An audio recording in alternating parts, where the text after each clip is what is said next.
우리 함께 찬송가 260장 부르심으로 수요일 저녁 기도회를 시작하겠습니다.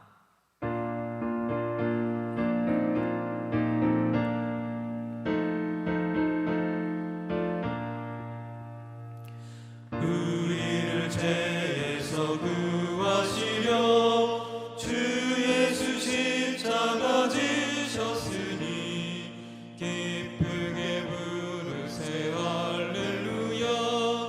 나 구원 얻었네.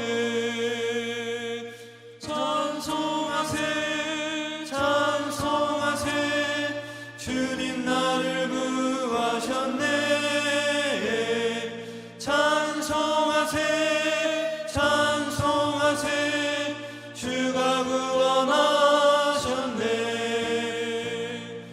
우리를 주께서 구했으니 이전에 행하던 악한 일과 주하고 더러운 모든 죄를 온전히 버렸네.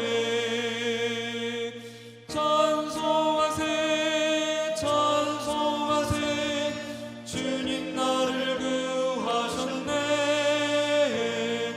찬송하세 찬송하세 주가 구원하셨네.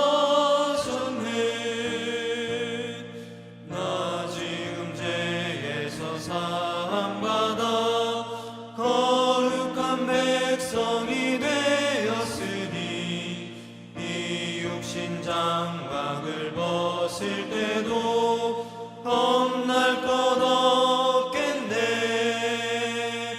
찬송하세 찬송하세 주님 나를 구하셨네. 찬송하세 찬송하세 주가 구원하셨네.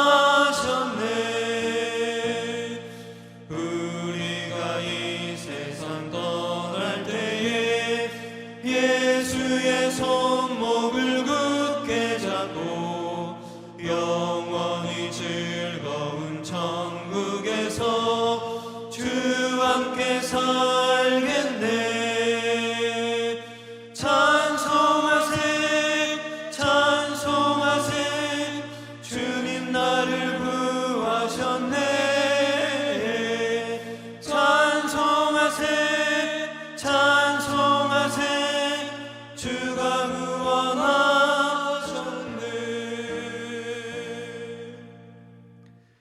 살아계신 하나님 아버지, 지난 3일도 저희를 안전하게 보여주셨다가 이 밤에 이렇게 하나님께 찬양하고 또 말씀 듣고 기도하게 해주신 것을 감사함을 드립니다.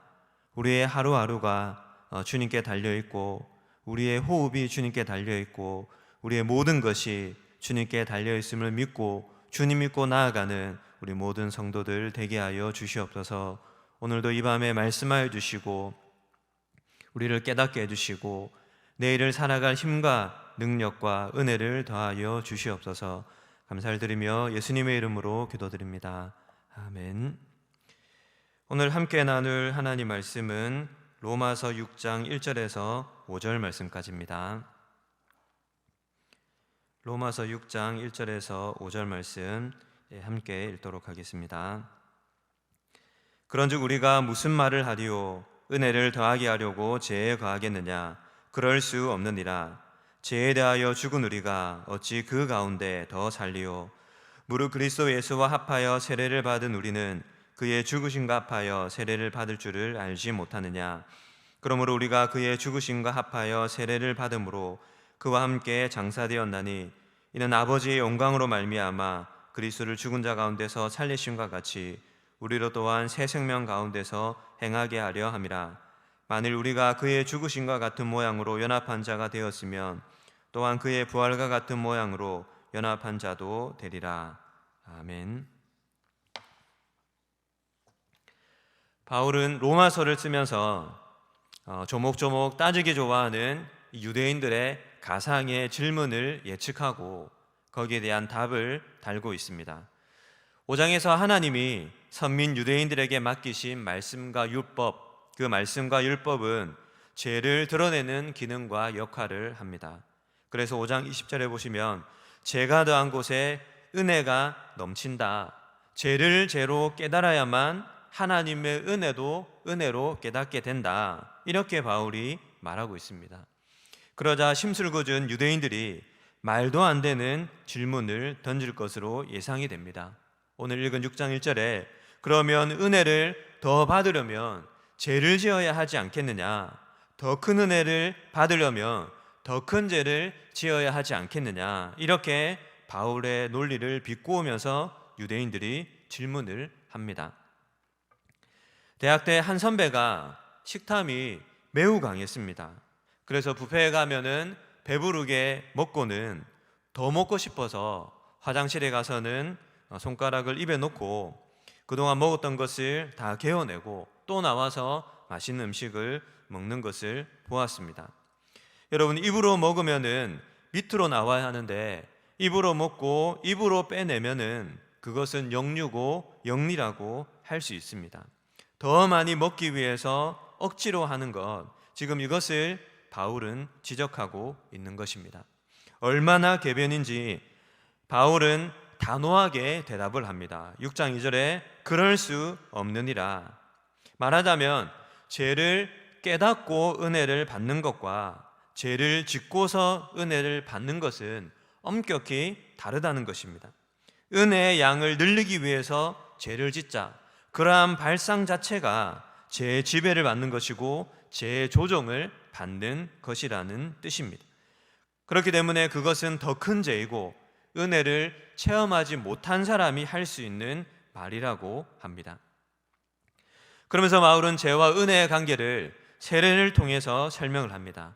3절과 4절에 보시면 예수와 합하여, 5절에 보면은 그와 연합하여, 6절과 8절을 보시면 예수와 함께, 이렇게 바울은 세례를 통해서 우리가 그리스도와 연합되었다는 것을 강조하고 있습니다. 여러분, 세례는 우리 죄를 위하여 돌아가신 예수님과 내가 함께 죽은 것입니다. 그것은 이미 과거의 사건입니다. 그리고 우리를 의롭다 하시기 위하여 부활하신 예수님과 지금 함께 내가 사는 것, 바로 그것이 세례의 의미입니다. 그래서 바울은 또 다른 편지에서 내가 그리스도와 함께 십자가에 못 박혔나니 이 과거를 강조하면서 동시에 그런즉 이제는 현재는 오직 내 안에 그리스도께서 사시는 것이라, 이것을 강조하고 있습니다. 그러므로 은혜를 더 받기 위해서 죄를 짓자, 이런 말은 결코 할 수 없는 말입니다. 그리스도와 연합했다면 11절에 하나님께 대하여 살아있는 자가 되어야 합니다. 말하자면 하나님의 은혜에만 반응하고 하나님의 말씀에 순종하는 예수님 닮은 의로운 인생을 살아가야 한다는 것입니다. 바울은 이를 한 단어로 5절에 부활신앙이라고 부릅니다. 오직 내 안에 그리스도께서 사시는 것이라. 유진 피터스 목사님이 이런 이야기를 했습니다. 교회는 성탄절은 한 달 가까이 준비를 하면서 부활절은 주일의 이벤트로만 끝나고 만다. 여러분에게 부활은 어떤 의미를 가지고 있습니까? 예수님이 재림하시고 있게 될 종말의 육체의 부활만 혹시 생각하고 있지는 않습니까? 말씀을 준비하면서 깨달은 게 뭐냐면 예수님이 부활하실 때 이 땅에서 부활을 하셨다는 것입니다. 저 천국에서 부활을 하신 게 아니라 이 땅을 디디고 사시는 이 땅에서 부활을 하셨다는 것입니다. 그래서 부활하시고 40일 동안 이 땅을 밟으면서 식사를 하시고 제자들을 만나시고 그리고 승천을 하셨습니다. 물론 부활은 미래 육체의 부활이 맞습니다. 하지만 우리는 이 땅을 디디고 살면서 이 부활의 신앙을 가지고 살아야 한다는 것입니다. 내가 이 땅을 사는 동안, 식사를 하는 동안, 다른 성도를 만나는 동안, 하나님이 맡기신 일들을 하는 동안 이 땅을 살면서 하는 모든 일 가운데 부활의 영향력이 있어야 한다는 말씀입니다. 오늘 하루도 죄에 대하여 죽고 하나님에 대하여 살아있는 예수님의 부활의 영향력이 있는 하루를 사셨습니까? 오직 내 안에 그리스도께서 사시는 것이라. 내 안에 사시는 그리스도와 어울리지 않는 그런 죄가 있다면 이 시간 회개하시기를 바랍니다.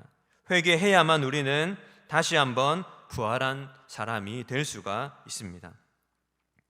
회개함으로 다시 한번 죄에 대하여 죽고 세상의 사고방식과 언어생활과 소비생활에서 돌아서시기를 바랍니다. 더 이상 죄의 지배를 받거나 죄의 조종을 받지 마시기를 바랍니다. 그리고 우리가 해야 될 것은 새 사람으로 부활해서 내일 이 땅을 디디고 사는 동안 부활의 선한 영향력을 끼쳐야 한다는 것입니다. 2001년 9월 11일 끔찍한 9.11 테러가 일어났습니다. 사망과 실종 3,000명, 그렇게 모두가 죽음에 집중하고 있을 때 한 목사님이 이런 설교를 했습니다. 우리는 왜 살아있는가? 이렇게 많은 사람들이 죽고 많은 사람들이 아파하고 많은 사람들이 죽음을 선택하고 있는 이 시대에 우리는 왜 살아있는가? 악이 득세하고 여전히 죄가 득세하는 이 세상 가운데 왜 우리는 살아있는가? 저는 이 질문에 대해서 한 사람의 시로 대답을 하려고 합니다. 에머슨이 무엇이 성공인가? 라는 시를 지었는데요.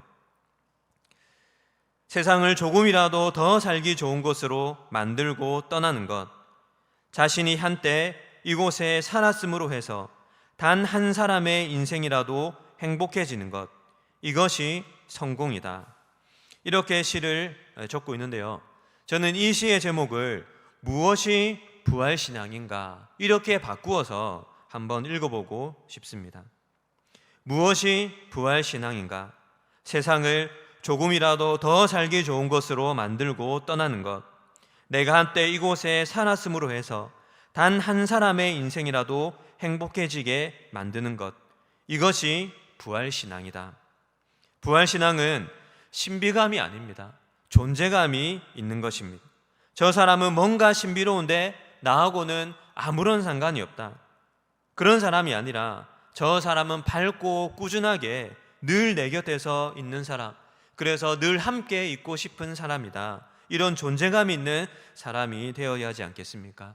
내일 하루도 부활의 존재감으로 나의 가족과 나의 직장과 나의 교회, 하나님의 은혜가 넘치게 하는 사람, 특별히 나와 함께 땅을 밟고 사는 이 땅의 누군가를 행복하게 만들어주고 살만나게 만들어주는 그런 사람, 내일도 그런 부활의 존재감으로 살아가시는 우리 성도들 되시기를 간절히 바랍니다.